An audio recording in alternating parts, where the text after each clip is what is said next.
Hallöchen ihr Lieben und willkommen zu diesem hübschen Sommertop. Für dieses Top nehmen wir einmal unseren Brustumfang.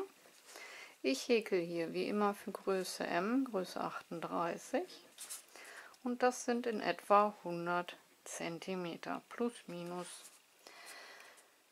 Wenn ihr euren Brustumfang ausgemessen habt, zieht ihr davon, egal für was für eine Größe ihr häkelt, 15% ab.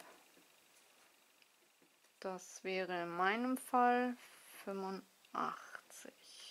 So, dann werden wir gleich eine Kette anschlagen. Bei mir wird diese 85 cm lang sein. Ihr könnt mit einer Luftmaschenkette arbeiten, auf eure Maße anschlagen und dann schon mal mit Stäbchen zurückhäkeln. Ich werde hier den direkten Weg mit einem Fußschlingenanschlag machen und direkt die Stäbchen häkeln. Also das kann jeder machen, wie er möchte. Ihr könnt mit mir jetzt gleich den Fußschlingenanschlag auf Stäbchen mithäkeln, spart euch somit Hin- und Rückreihe und habt direkt eine elastische Kette. Oder aber ihr könnt eine Luftmaschenkette auf eure Maße anschlagen und dann mit Stäbchen zurück. Das Ganze werde ich mit einem vierfädigen Farbverlaufsbobbel in Neongelb-Grün häkeln und einer 4er Nadel. Alle Angaben zu Wolle, Nadelstärke und Verbrauch findet ihr unter dem Video in der Infobox. Sollte ich es vergessen, dann sagt mir kurz Bescheid, dann schreibe ich euch das Ganze nochmal in die Kommentare. Wir beginnen also jetzt damit, eine Kette anzuschlagen. Ich auf meine 85 cm, ihr auf eure errechnete Maße, Brustumfang minus 15%. Und ich beginne mit 3 Luftmaschen. Mache einen Umschlag und nehme vorzugsweise die untere einzelne Schlaufe der ersten Masche. Hole den Faden durch und halte dann die liegenden Maschen mit dem Daumen fest. So kann ich dann die 3 Schlaufen auf gleiche Höhe ziehen. Häkel erst eine Schlaufe ab, das ist der Boden, auf dem das Stäbchen steht. Und dann, wie man es für ein Stäbchen kennt, durch 2 Schlaufen und durch 2 Schlaufen. Und dann haben wir optisch schon unsere Steigeluftmaschen und ein Stäbchen. Jetzt hat sich unten am Stäbchen eine komplette Masche gebildet. Die nehmen wir auch komplett auf. Holen den Faden wieder durch, halten mit dem Daumen das liegende Stäbchen fest, ziehen die Schlaufen auf gleiche Höhe. Erst durch eine Schlaufe für den Boden, auf dem das Stäbchen steht, und durch 2 und durch 2 für ein Stäbchen. Und so haben wir optisch schon unsere 3. Das geht also sehr, sehr schnell und ihr spart euch Hin- und Rückreihe und habt eine schöne elastische Kette. Nächste gebildete Masche, Umschlag einstechen, alle 3 Schlaufen auf gleiche Höhe ziehen, durch eine Schlaufe, durch 2 und durch 2. Nächste gebildete Masche, Faden holen, durchziehen, alle 3 Schlaufen auf gleiche Höhe, durch eine, durch 2 und durch 2. Die Schlaufen auf gleiche Höhe ziehen ist deswegen wichtig, damit die Kette auch schön elastisch bleibt. Ansonsten würde diese unregelmäßig werden und einen Bogen schlagen. So, und ich werde jetzt meine 85 cm so anschlagen und wenn ich soweit bin, sehen wir uns wieder. Nach 135 Stäbchen habe ich meine 85 cm erreicht und kann nun unverdreht das Ganze zur Runde schließen.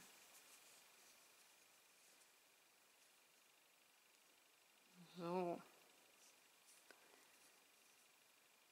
Ich steche in der dritten Steigeluftmasche von unten angezählt ein und schließe mit einer Kettmasche. Nun kann ich mit dem losen Faden hier unten in der gegenüberliegenden Masche das Ganze noch verbinden und dann kann sich auch nichts mehr verdrehen. Nun bleiben Steigeluftmaschen über Steigeluftmaschen. Ich beginne hier allerdings nur mit 2 Luftmaschen, denn wenn ich einmal oben bin, werde ich mit einer Kettmasche schließen und dann die Richtung wechseln.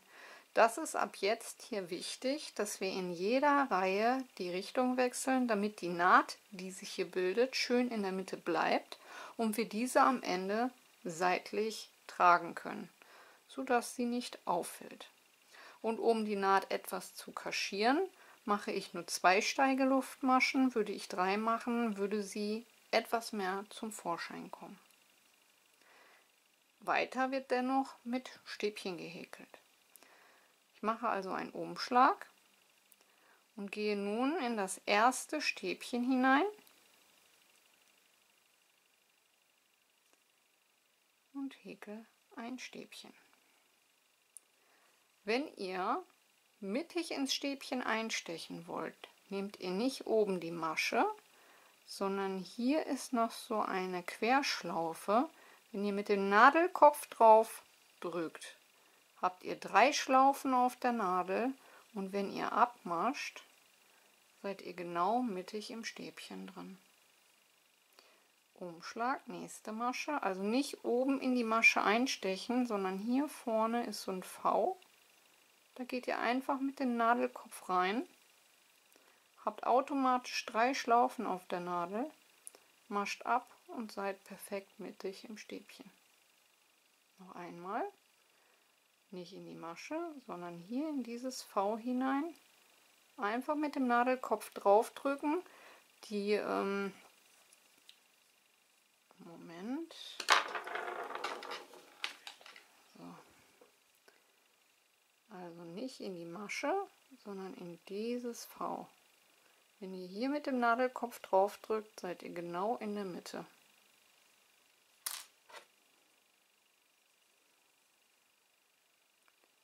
Und bekommt dadurch schöne gleichmäßige Stäbchen und auf Masse gehäkelt, was wir hier machen wollen.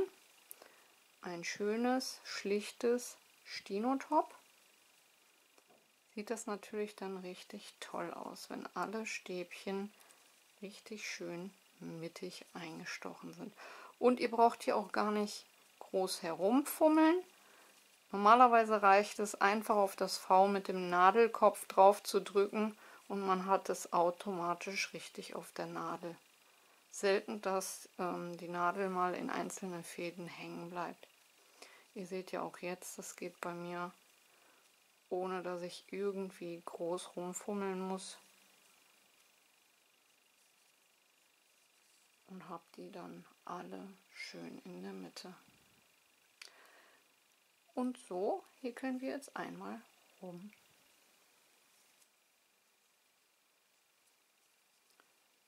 So, nachdem ich einmal rum bin, stopp.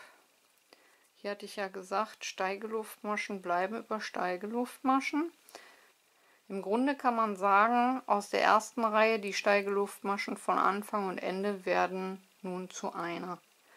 Denn ich bin jetzt hier einmal rum, ich habe jetzt hier in das eine Stäbchen eingestochen und die Steigeluftmaschen, die fallen nun weg. Da steche ich nicht mehr ein, sondern gehe in die zweite Masche von unten angezählt und beende die Runde mit einer Kettmasche. So habe ich einen schönen geraden Abschluss und auch keine Masche zu viel. Würde ich jetzt hier noch ein Stäbchen hinsetzen, hätte ich noch ein Stäbchen mehr. Und so bin ich jetzt bei 134 und komme perfekt aus. Wie vorhin schon erwähnt, müssen wir nun mit 2 Steigeluftmaschen wieder beginnen. Wenden, denn das ist ganz wichtig, damit die Naht dann schön in der Mitte bleibt. Umschlag und ab hier auch wieder in jedes Stäbchen ein Stäbchen. Ganz einfach. Und das auch nun einmal herum.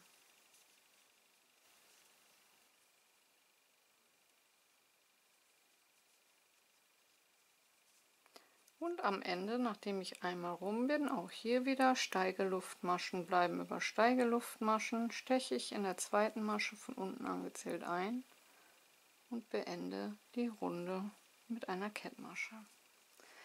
Nach 3 runden Stäbchen klappen wir nun das Ganze zusammen und verbinden dies eine Runde lang mit Stäbchen. Auch hier beginne ich dann wieder, dass ich die Steigeluftmaschen auf die Steigeluftmaschen lege, 2 Luftmaschen häkel und nun nehme ich mir hier, weil es leichter ist, die Maschen. Also ich nehme mir die erste Masche vom vorderen Häkelstück, die zweite Masche vom hinteren Häkelstück, hole den Faden durch und häkel ein Stäbchen. Umschlag, Masche vom vorderen Häkelstück, Masche vom hinteren Häkelstück, Faden holen und ein Stäbchen häkeln. Und wenn diese dann einmal übereinander liegen und ihr den Anfang gefunden habt, dann geht es eigentlich recht leicht und auch ziemlich zügig voran. So und so nun einmal komplett herum. Schön gleichmäßig, keine Masche auslassen.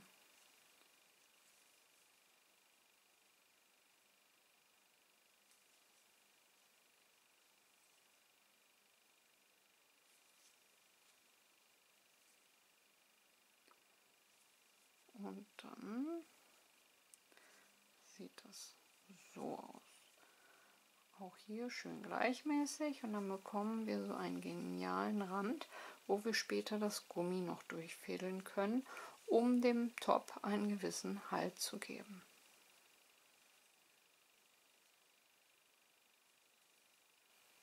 Und hier bin ich jetzt nun einmal rum. Machen wir das mal nach vorne. Hier haben wir noch eine Masche.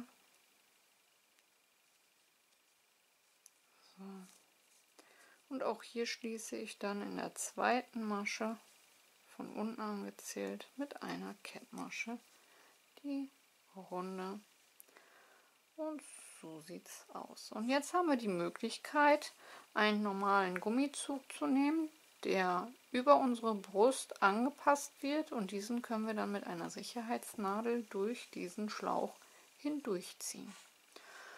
Und dann könnt ihr das immer wieder, während ihr häkelt, anprobieren und schauen, wann euch das Top lang genug ist. Als nächstes werde ich nun eine Reihe etwas anders häkeln, um so ein bisschen Optik reinzubringen. Dazu häkle ich 3 Steigeluftmaschen, mache einen Umschlag und gehe zurück in das Stäbchen davor, steche ein und häkel ein Stäbchen ab. So habe ich 2 verkreuzte Stäbchen.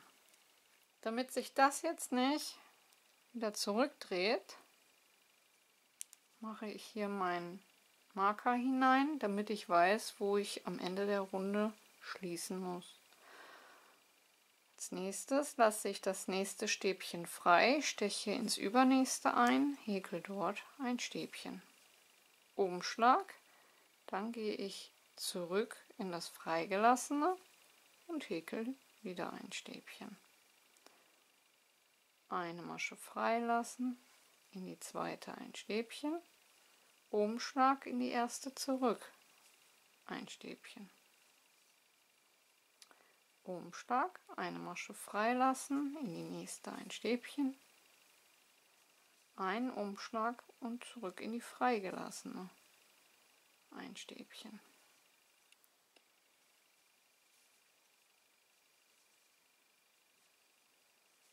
Und hier kann ich dann nachher noch eine hübsche Kordel durchziehen, die noch zusätzlichen Halt gibt und auch die Optik etwas aufhübscht.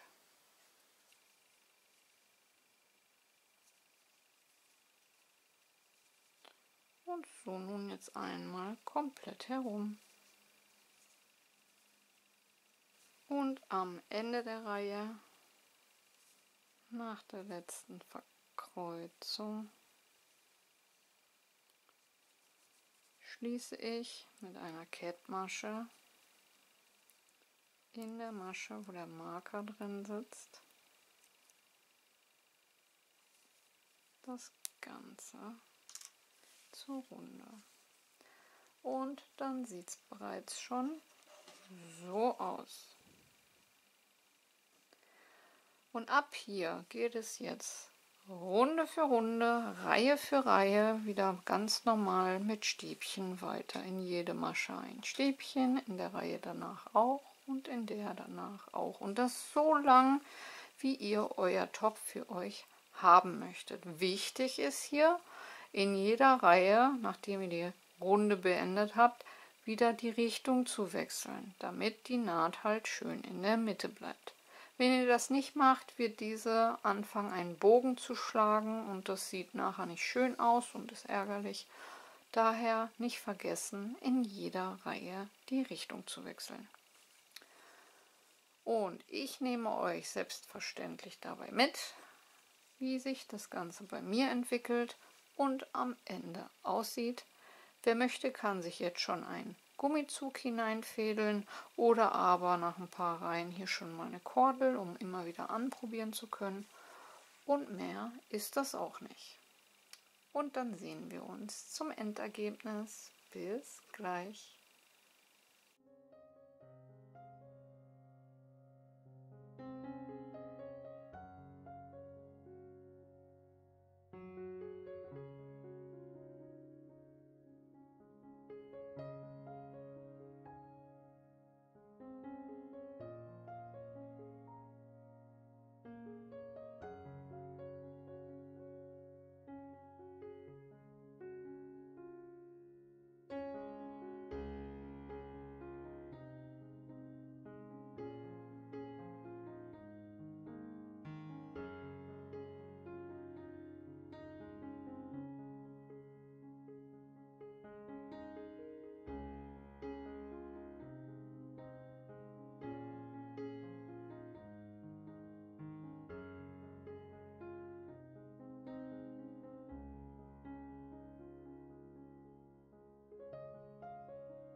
Zurück nach insgesamt 30 cm Gesamtlänge ist mein Oberteil soweit fertig. Wie vorhin schon erwähnt, kann aber hier jeder so lang häkeln, wie er möchte. Ob er jetzt ein kurzes Top haben möchte oder so wie ich, ganz leicht bauchfrei, also jetzt nicht sehr kurz, aber auch nicht komplett geschlossen, oder aber als langes Top bis über die Hüfte.